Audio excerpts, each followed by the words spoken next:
Hi guys, welcome back to my channel. This is Sima ASMR. SASMR. I'm just kidding. So essentially, please ignore my closet. I'm making this at 12:47 a.m. and I have to sleep. But I wanted to talk very briefly about jealousy and why jealousy is so bad. You're gonna have to excuse my mic quality. So, I think that in general, jealousy and feeling jealous is the number one most toxic, negative human emotion that we can ever possibly feel. Everything comes from jealousy, in my belief. Everything comes from envy, right? So grief, negativity, pain, the way you see yourself in the world in a negative light, anger, everything springs from envy. And it even says that in scripture, in certain scripture, right? So the thing is that, like, once you're jealous, it hurts you more than it hurts anybody else. It's the most self-sabotaging emotion that anybody could ever feel, because at least with sadness, you are striving to overcome. At least with anger, you are attempting to balance. But with jealousy, there's nothing anybody could do. There's nothing to be done. And you can't eradicate the situation because you can't escape life. I mean, if you're jealous, then you have some internal issues to work on. And the only way to escape those is to die. Which is not the point, right? Because we are here, we need to grow. That's why we're here. We wouldn't be here if we were energetically perfect, right? So I think that the number one issue here is, okay, well, how do I stop feeling jealous? How do I stop feeling envy? And this is something that I'm also struggling with.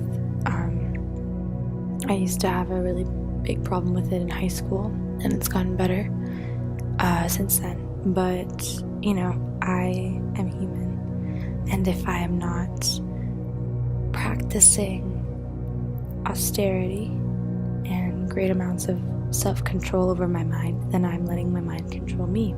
That's how it works. If you're not in control of your mind and your emotions, you're letting them control you. And ultimately, you should allow that to occur with the intention of learning a lesson, right, afterwards, or even during. But with jealousy, the only lesson really to be learned is how and why one should not be. And in my particular case, what I do is I focus on, so if I feel myself feeling jealous, I focus on the overall absolute oneness of things.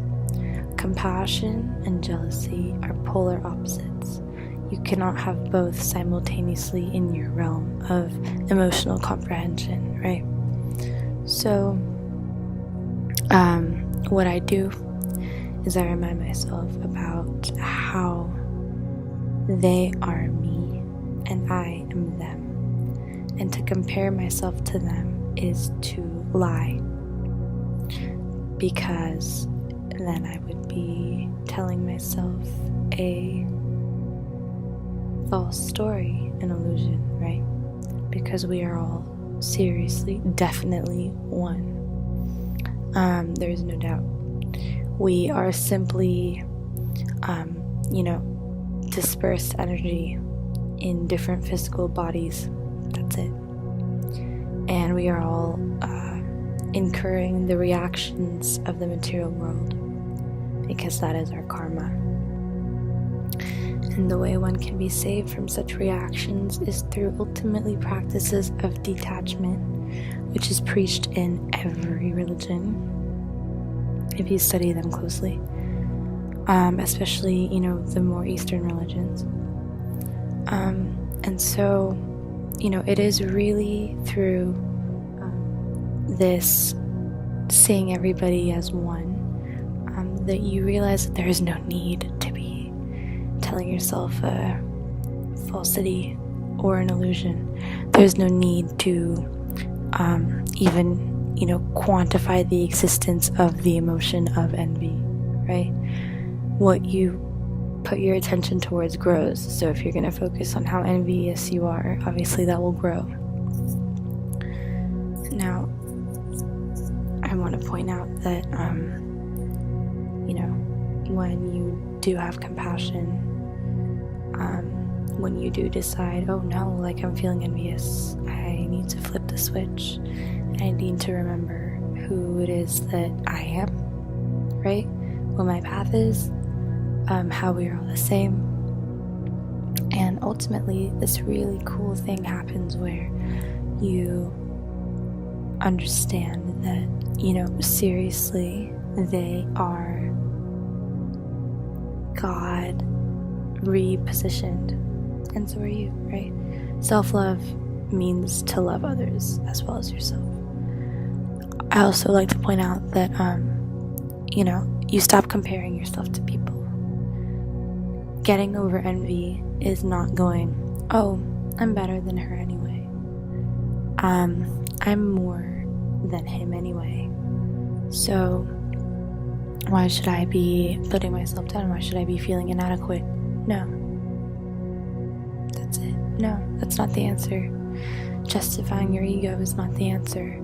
And that's only going to lead you down more patterns of ego justification, which strays farther and farther from truth and merges more closely with illusion, which is the opposite of the point here, right?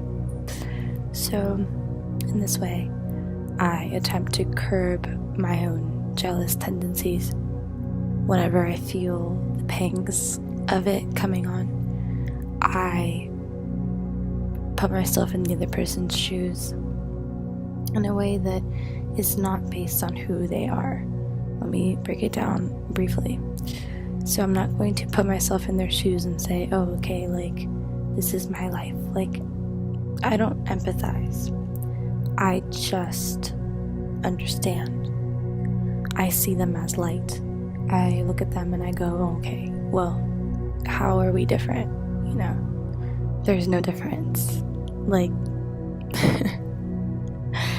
and it's love. It's really seeing everybody with clarity, and love is very clear. And it doesn't have any attachment either. Hence the lack of ego, right?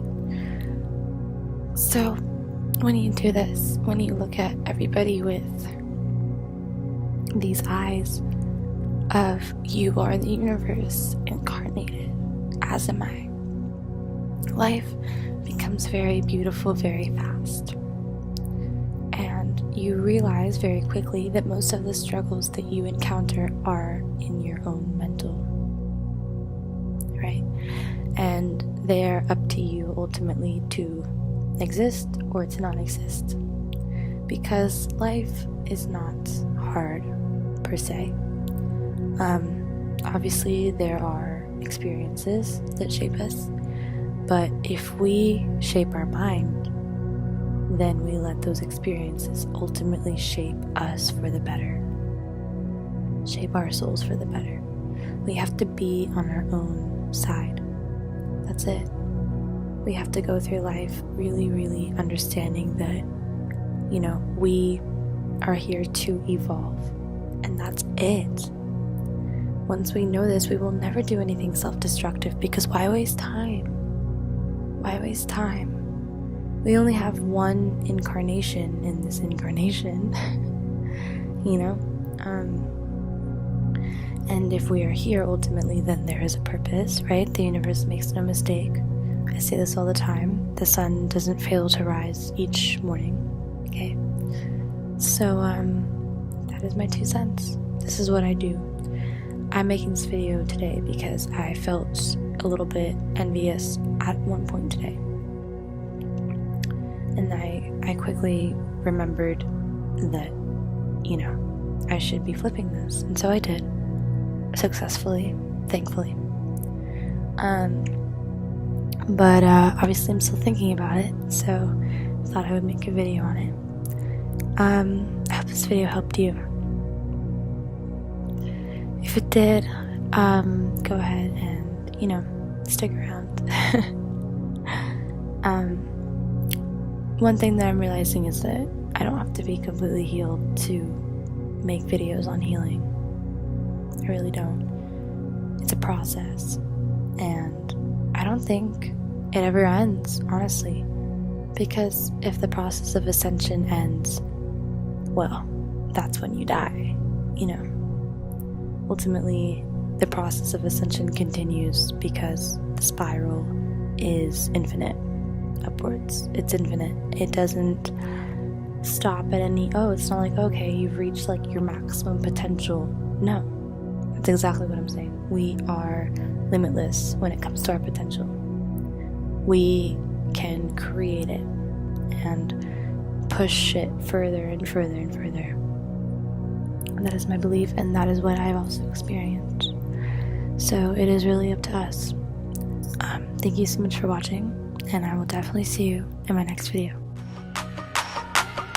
Okay, it's Rap Pack to my pulse flat. We keep it real, no false rap. I got 4 cars and they all black. Got 4 bras and they all that. We call that ballin'. Doing this is my calling. Flow is so appalling. My phone off and she calling. I'm like, yeah, what it do?